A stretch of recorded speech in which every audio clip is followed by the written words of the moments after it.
சுமானக்க மக்களே, என்ன மக்களே, போற போக்க பார்த்தா அந்த பணப்பெட்டியில ஒரு 4 லட்ச ரூபா கூட சேராது போலயே. இவனு பண்ற கூத்தெல்லாம் பார்த்தா எனக்கு என்னமோ 3 லட்ச ரூபா தான் சேப்பானோன்னு தோணுது ப்ரோ.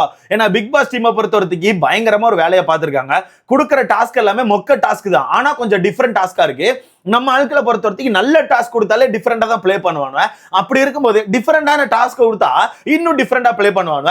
அந்த வகையில் நேத்து இந்த பணப்பெட்டிக்கான முதல் டாஸ்கா பிக் பாஸ் கொடுத்திருப்பாரு. அந்த டாஸ்கை பொறுத்தவரைக்கும் எனக்கு தெரிஞ்சு கொஞ்சம் சிம்பிளான டாஸ்க் தான். ஆனாலுமே அந்த டாஸ்க்ல நம்ம ஆட்கள் எவ்வளவு ஜெயிச்சாங்க? ஒரு 1,75,000 ஜெயிச்சாங்க. ஓகேவா? ஒரு 1,75,000 ஜெயிச்சாங்க. அப்ப இன்னைக்கு வீட்டுக்கு பிக் பாஸ் என்ன பண்ணிருந்தாருன்னா, இந்த பணப்பெட்டிக்கான 2வது டாஸ்க் கொடுத்திருந்தாரு. அந்த டாஸ்கை பொறுத்தவரைக்கும் கொஞ்சம் டிஃபரெண்டான டாஸ்கா இருந்து அந்த டாஸ்க்ல எவ்வளவு சேர்த்திருக்கானோ தெரியுமா? எவ்வளவு சேர்த்திருக்கானோ தெரியுமா? வெறும் 20,000 ரூபாய். வெறும் 20,000 ரூபாய். ஒரு டாஸ்க்கு இவனை 20,000 30,000 சேர்த்துட்டு இருந்தா இவனை என்னைக்கு அந்த பணப்பட்டியை நிரப்ப? அப்ப எனக்கு தெரிஞ்ச அந்த பணப்பட்டி எடுக்க போறவன் வெறும் 3 லட்சம் இல்ல 4 லட்சத்தை தான் எடுத்துட்டு வீட்டு போகணும்னு எனக்கு தோணுது. ஏன்னா அந்த மாதிரி சம்பவத்தை தான் இவனை பண்ணிட்டு இருக்காங்க. என்ன டாஸ்க்? அந்த 20,000 யார் வின் பண்ணி கொடுத்தா அப்படிங்கிற விஷயத்தெல்லாம் பாத்துடலாம். அது மட்டும் இல்லாம இந்த டாஸ்கை பிக் பாஸ் அறிவிச்சு இந்த டாஸ்க் நடந்துட்டு இருக்கும் போது வியானா கடுமையான செருப்படி பிக் பாஸ்ட வாங்கிச்சு. பிக் பாஸ் கிட்ட வியானா கடுமையான செருப்படி வாங்கிச்சு. ஏன்னா உங்களுக்கே தெரியும், வியானா வீட்டுக்குள்ள வந்ததுல இருந்து நான் கேமர் அப்படின்னு சொல்லிட்டு பயங்கரமா படம் போட்டுட்டு இருக்காங்க. பார்க்க நல்லா தான் இருக்கு, இல்ல நான் சொல்ல மாட்டேன். ஏன்னா சாண்ட்ராவை போட்டு அடி கும்மிட்டு இருக்கு. பார்க்க நல்லா இருந்தாலும் அதுக்கான பேச்சு அப்படிங்கிறது கொஞ்சம் ஓவரா போக ஆரம்பிச்சுட்டு இன்னைக்கு காலையில எல்லாம் பிரச்சனை போட்டு கேவலமா பேசுறது, ஊர் கிளவி தாய் கிளவி நடிப்பு அப்படி இப்படின்னு சொல்லிட்டு நிறைய வார்த்தைகளை விட்டாங்க. எல்லாமே வெளியே மீம்ல வந்தது. ஓகேவா? வெளியே மீம்ல வந்த வார்த்தைகள் எல்லாம் பிடிச்சிட்டு போயிட்டு வீட்டுக்குள்ள போய் பயங்கரமா சண்டை போட்டாங்க. அப்பவே நான் நினைச்சேன் கண்டிப்பா டீம் கோவப்படும், சாட்டர்டே சண்டே சம்பவம் பண்ணுவாங்கன்னு சொல்லிட்டு. ஆனா சம்பவத்தை நாளைக்கே வச்சுட்டாங்க. நாளைக்கு வீட்டுக்குள்ள போய் பிரசன்ட் சம்பவம் பண்றாப்ல. இருந்தாலும் இந்த பொய்க்கொலி சும்மா இல்லாம இன்னும் கொஞ்சம் டிராமா போட்டுக்கிட்டே இருந்துச்சு. அப்ப இந்த டாஸ்க் நடந்துட்டு இருக்கும் போது தண்ணி பழத்துக்கிட்ட போய் சீன் போட்டுச்சு. தண்ணி எல்லாம் அந்த சோஃபால உட்கார்ந்து இருக்காங்க. அப்ப தண்ணி பழத்துக்கிட்ட போயிட்டு என் வாயை கண்ட்ரோல் பண்ண முடியலனா, நிறைய விஷயத்த கேட்கணும் போல இருக்கு, பட் இருந்தாலும் கேட்க முடியல. பாத்துக்கோங்க, நிறைய இருக்கு நம்ம கிட்ட கேட்க, என்ன பண்ண நான் அடக்கிக்கிட்டு இருக்கேன்னு சொல்லிட்டு ஒரு மாதிரி சீனை போட்டுச்சு. நான் அப்பவே யோசிச்சேன், என்ன இது கடந்து முக்கிட்டு இருக்கு, ரொம்ப ஓவரா போகுதுன்னு சொல்லிட்டு யோசிச்சுட்டே இருந்தேன். பிக் பாஸும் கடுப்பாயிட்டாரு போல. சட்டுன்னு பிக் பாஸ் கடுப்பாய் உள்ள வந்துட்டாரு. என்னம்மா ரொம்ப கடுப்பா இருக்காமா, பேசணும்னு தோணுதாமா? எனக்கும் அப்படித்தான் தோணுது, நானும் யோசிச்சுட்டு தான் இருக்கேன். சட்டுன்னு வெளியே அனுப்பிடுவேன், பாத்துக்கோ, என் வாயும் சும்மா இருக்காது, டக்குன்னு கதவை திறந்து வெளியே போன்னு சொல்லிடுவேன், சோ பார்த்து இருந்துக்கோன்னு சொல்லிட்டு போட்டு டம்முன்னு அடிச்சிட்டாப்ல. வியானா மூஞ்சி செத்து போச்சு. ஏன்னா வியானா தண்ணி பழத்துக்கிட்ட எனக்கு சொல்லணும் போல இருக்கு, கண்டென்ட் வச்சிருக்கேன், எனக்கு பேசணும் போல இருக்குன்னு சொல்லிட்டு பயங்கரமா முக்கி சீன் போட்டுச்சு. அங்க இருந்து தண்ணி பழம் கொஞ்சம் உஷாராயிட்டாப்ல. தண்ணி பழத்துக்கு நான் பிக் பாஸ் ஃபர்ஸ்டே வார்னிங் கொடுத்துட்டாப்ல. அதனால தண்ணி பழம் வந்து சிரிச்சுக்கிட்டு விடு நம்ம வெளியே போய் பாத்துக்கலாம், நீ நல்ல பிள்ளை நான் நினைச்சேன், நம்ம வெளியே போய் எல்லாம் ஜாலியா பேசலான்னு சொல்லிட்டு மனுஷன் ஒரு ஃபன் மோடுக்கு போயிட்டாப்ல.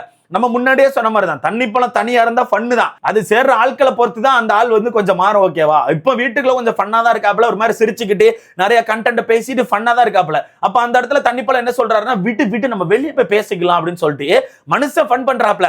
இருந்தாலும் வியானா எனக்கு இருக்கு கண்டென்ட், நான் கேட்கணும் போல இருக்குன்னு சொல்லிட்டு முக்கிச்சு பாருங்க. பிக் பாஸ் ஒரு அடியை போட்டாப்ல. பிக் பாஸ் சொல்லிட்டாப்ல, இதுக்கப்புறம் நீ முக்கணும்னா நான் வீட்டுக்கு அனுப்பி விட்டுருவேன், என் வாயும் சும்மா இருக்காது, நானும் கொஞ்ச நேரம் தான் ஃபன்னா இருப்பேன், அப்புறம் சீரியஸ் ஆனா வீட்டுக்கு அனுப்பி விட்டுருவேன், பாத்துக்கோ, நீங்கெல்லாம் ஜாலியா இருக்கணும், நீங்கெல்லாம் ஃபன்னா இருக்கணும்னு சொல்லிட்டு தான் நான் ஃபன்னா இருக்கேன், நான் அதுக்கு தான் ஃபன்னா இருக்கேன், எனக்கு சீரியஸ் ஆக 2 செகண்ட் ஆகாது, சட்டுன்னு சீரியஸா உன்னை முடிச்சு விட்டுருவேன் பாத்துக்கோன்னு சொல்லிட்டாப்ல. அவ்வளவுதான். பொய்க்கோலிக்கான மூஞ்சி செத்து போச்சு. அவ்வளவு நேரம் டிராமா போட்டு படத்தை போட்டு உட்கார்ந்து இருந்து பொய்க்கோலிக்கான கண்டென்ட்டே முடிஞ்சு போச்சு. அதுக்கப்புறம் பொய்க்கோலி வீட்டுக்குள்ள பேசவே மாட்டேங்குது, சுப்புன்னு சுத்திட்டே இருக்கு. எனக்கு தெரிஞ்சு நாளைக்கு பொய்க்கோலி மொத்தமா காலியாயிரும் ப்ரோ. நாளைக்கு எனக்கு தெரிஞ்சு பொய்க்கோலிக்கு தரமான சம்பவம் இருக்கும். ஸோ வெயிட் பண்ணி பார்க்கலாம்.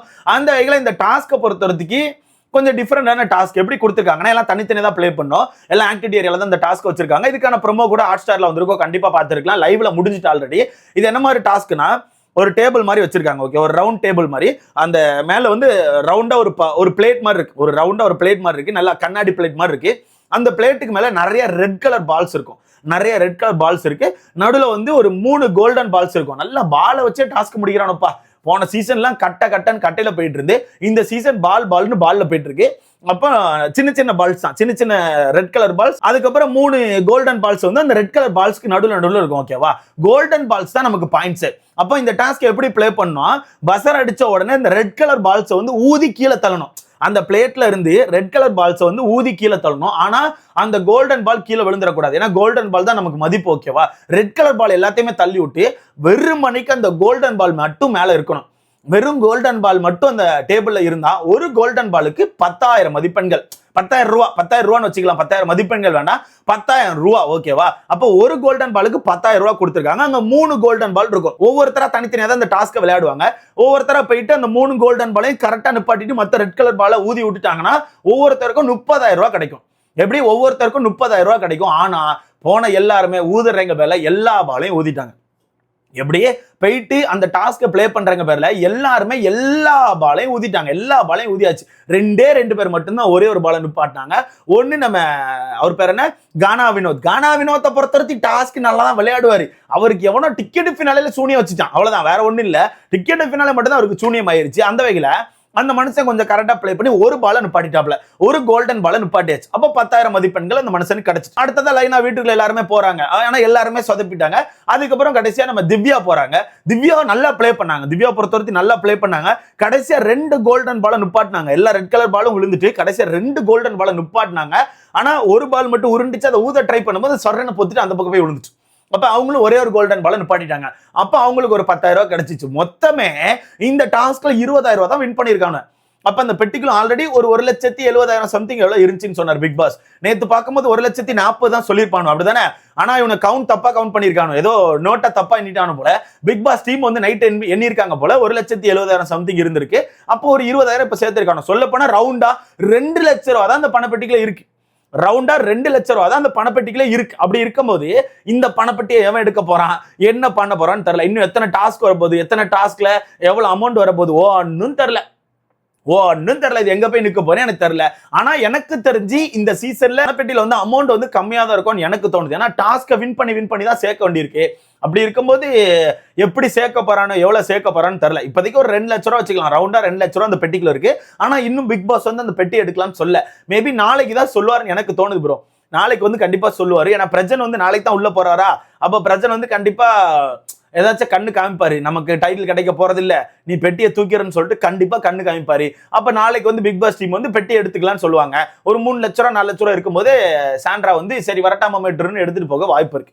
எனக்கு தெரிஞ்சு வாய்ப்பு இருக்கு. ஏன்னா அதிகபட்சம் சாண்ட்ரா இந்த வாரம் எவிட் பண்ணிடுவாங்க ப்ரோ. கண்டிப்பா எவிட் பண்ணிடுவாங்க. இன்னொரு 4 நாட்கள் தான் வீட்டுக்குள்ள இருக்க போறாங்க.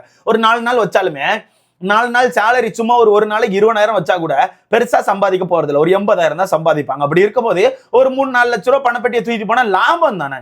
நீங்க அப்படிதான் யோசிக்கணும். நீங்க வந்து இருக்கிறது இருந்துட்டு எவிக்ட் ஆகிறத விட டக்குன்னு கேப்ல அந்த பணப்பெட்டி எடுக்கிறது ஒரு நல்ல மூவா தான் இருக்கும். அப்ப பிரச்சனை எனக்கு தெரிஞ்சு இந்த ஒரு மூவ் பண்ணுவாருன்னு எனக்கு தோணுது.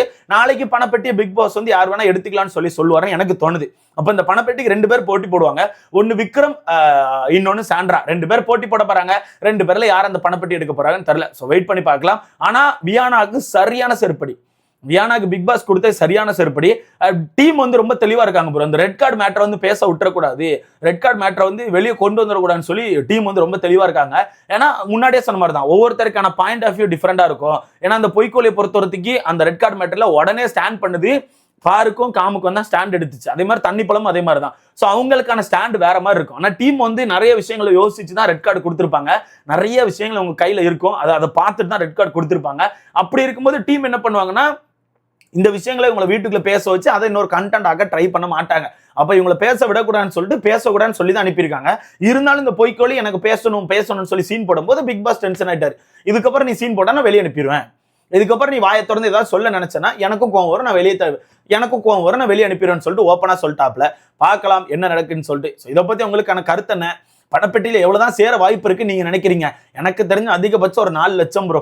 அதை தாண்டாதுன்னு எனக்கு தோணுது. அதிகபட்சம் ஒரு 5 லட்சத்துக்கு வச்சுக்கலாம், அவ்வளவுதான் தேரும்னு எனக்கு தோணுது. இதை பத்தி உங்களுக்கான கருத்துன்னு சொல்லிட்டு மறக்காம கமெண்ட்ல போடுங்க. வீடியோ லைக் பண்ணிக்கோங்க, சேனலை சப்ஸ்கிரைப் பண்ணிக்கோங்க. அடுத்த வீடியோல பார்க்கலாம்.